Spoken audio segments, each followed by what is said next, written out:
welcome, Devil Sniper here, and yes, season number 2, Saving Sampdoria, is finally here. Today we're going to be looking at the transfer market, no actual physical gameplay. We're going to give ourselves plenty of time for you guys to provide more recommendations and have a look what we've actually added to the squad, because we are going to try and add some players to the squad in this episode and see how it goes, and you can see what sort of players we've been looking at, as I've already added sort of the players you've been recommending over the last few videos. But before we get into all of that, I just want to say a huge thank you for your support over Season 1. Yes, I know it was a huge risk doing a Super League because of the cup element, and a lot of people don't really like that sort of cup element being so rubbish, because teams are scattered all over the planet now, especially the great teams. But for me, it's not about the cup element. For me, it is actually about the league element, the difference in playing really competitive games on a regular basis, and it's just good fun watching these giant teams crumble, and you know, it's just really good fun. I'm really enjoying it. So I just want to say a huge thank you for your support over Season 1. Hopefully you will continue to support the series in Season 2, and as you saw, I did ask for some more money. I know the club's in a bit of financial bother, but at the end of the day, we made the repayments on our bank loan from Season 1, as someone obviously has taken a delivery of something in my street, which is fantastic. Thank you, Laurie. We did repay the bank loan in Season 1 after obviously getting to the playoff finals and winning. So I just want to see if the bosses, the board, will have the nuts to go and get another loan for us and provide us a little bit more money, because 6 million really isn't quite enough, and I don't have players that I really want to sell. As you know, Lorenzo Di Silvestri is actually on loan at this moment in time. He's staying at this moment in time. Same with Lopez. He's currently on loan. So I'm going to be looking to add a centre-back. Now, I don't particularly want to be going for a pacey centre-back. I just want to go for a good, solid centre-back. Perhaps one that has good growth. And I'm enjoying playing with centre-backs without pace. It makes it more challenging and a little bit harder. But I might want to add, I want to add a little bit more on left back, right back, because obviously we could lose Di Silvestri. We do have centre-backs who can play there, so it's not too bad. I'd also like to add on the wings. Marcelo is becoming very injury prone. He picked up consecutive injuries at the end of last season. I know it's a long season. We did play 53 games, but that being said, too many injuries for my liking. Pozzi, as you can see there, thankfully he's back. He was out for a long time, and I really felt we missed him. But thankfully, Maxi Lopez found his scoring boots. I mean, he was sensational. It's going to be disappointing when he goes back. Perhaps in the January window, we might look to bring him back in on loan or something. But he was really good at the end of the season.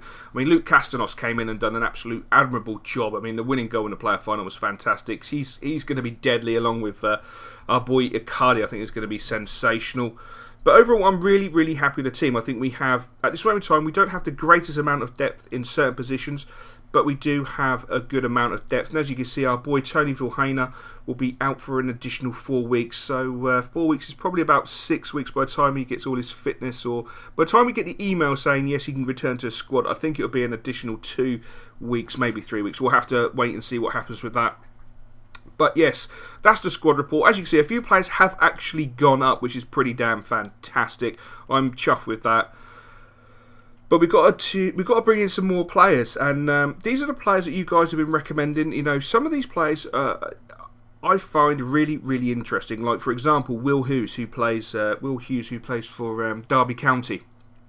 A very good young player. I'm not sure if it's reflected in the default settings within FIFA 13. If it isn't, it'll be a great shame, because he honestly is a fantastic player. I mean, he was linked with Man City. I think he's been linked with a few of the big boys in the Premier League, to be fair, and he's really a good player. So hopefully he's a player we can have a look at. There's plenty of players from Mould in this. I mean, there's some really good players. A lot of recommendations after our trip to Norway, etc. You guys picked up with that. I enjoyed myself out there, even though it was a little bit expensive for a few pints. But there was a few good players out there who we're going to be looking at and hopefully trying to bring into the club. Or if you guys will let me know if you want us to bring a few of those players into the club. As I say, essentially we need an additional centre-back. We're looking at left-back, right-back, maybe a left-back, maybe a right-back. We want to add, I would like to add someone up front, so we just got that little bit more depth. Though we do have, we have got Maxi Clayton, who can play a number of positions. Rojas, I have to say, is at the top of my hit list for players, to be honest, because I was really disappointed we didn't pick him up, and he's just a player I'd really like to bring in. I just like the look of him.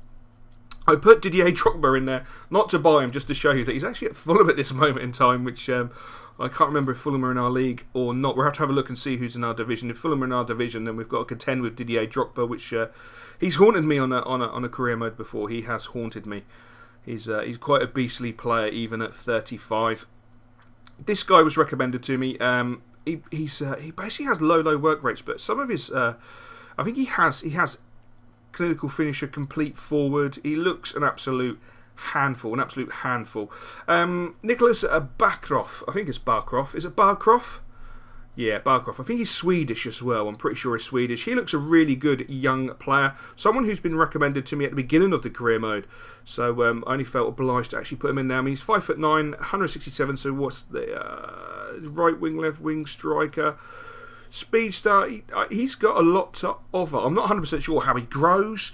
To be honest with you, with players, I'm not always overly, fussed about that at times, because I think you can have a decent player who can sit at 82, 83 for an entire career. And I think that's just as important, to be honest. So he's a player I'm obviously looking at. Centre-back wise, it's going to be about cost. It is honestly going to be about cost. The cheapest centre-back out of these three is going to win, because I like the look of all of them. Evan Hovland, who plays for Mould, I think Ole Gunnar Solskjaer is the manager at Mould during this actual career mode. He looks really, really good. He looks like a solid centre-back. He's got everything I like in a centre-back. He's got the strength, which I think is very, very important. And the club has turned us down for additional funds. Okay, that's fair dues. So we'll go back perhaps in a little while and ask for a smaller amount. So, Ole Gunnar Solskjaer wants 3.5 million for Evan Hovland. That's not too bad. Alexander Butner, Manchester United are interested in a £1.8 million bid. Okay, that'd be very interesting. That's an interesting one. And our recommendation, a low striker, is being tracked by Fulham. So, Butland at 1.8 million. I've got to say, it's worth a punt. I like this lad. I think he's a very, very good player. He joined Manchester United from a Dutch side. I like him because he gets forward. I like him because he's an aggressive player. He gets his foot in. He really digs in. And he's got a bit of pace. And he's got a bit of a lethal left foot, to be honest. So I'm looking forward to him. Marco Rojas is a player I really, really want to bring in, because essentially he can play right midfield. And he could do, probably, hopefully, fingers crossed, a really, really good job for me. I had a look at Sergio, and obviously he's on loan at this moment in time. But did you see? Barcroft, they only want 1.5 million, which I think is pretty good. So Terence at this moment is the leader with 2.6 million as the bid, because Dragovic, who I do really, really, really like the look of at 9.5 million, is well and truly out of our price remit. We don't even have that sort of money. So Terence Congolo, I hope I pronounced that correctly, is going to be our number one target at 2.6 million. I feel that's a fair deal. I'm going to ask for 3.5 mil. Hopefully they're going to come back and say yes and give me 3.5 million pounds, but we have to wait and see. Additional funds request, and 2.98 million, done deal. I'm happy with that. That's 2.9 million, nearly 3 million pounds is fantastic. That gives us nearly 9 million quid, which I think is brilliant. Oh, so Rojas, they actually want £1 million. Okay, so we'll have to wait and see if they come back and ask for more money. And I think that just said they accepted the 950. We'll have to look. So Manchester United actually want £2 million for Butner.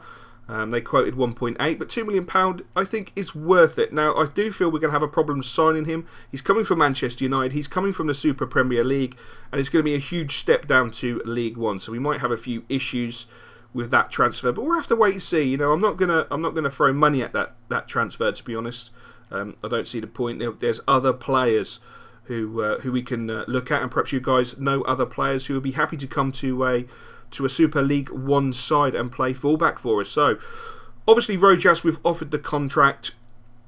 Congolo, we're going to offer the contract as well. I feel this lad could add a lot to the back line, and it's going to give us something that I think, if you guys follow the Premier League, will know that Pulis tried something with Stoke, which was playing essentially centre-backs as full-backs as well, which we have the opportunity to do. Like Kieran Clark, he can play left centre-back and left-back.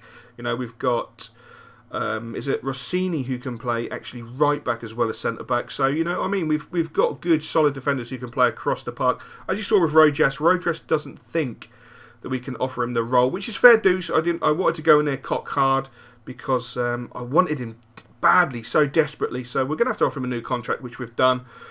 Butner come back and he doesn't really want to take the step down, which is understandable. Terence has accepted our contracts. The same with Rojas. He's happy with his wages. I'm happy to bring him into the club. And again, Butner, he feels that he doesn't want to step down. You know, he's used to playing in a more prestigious league, which I understand. You know, the Super Premier League is a very prestigious league. You know, he's not even really getting a game. I think he put in 5 appearances last season, and I think he was used in 10 as a substitute. So 15 appearances across the whole season is not really fantastic. But some good news.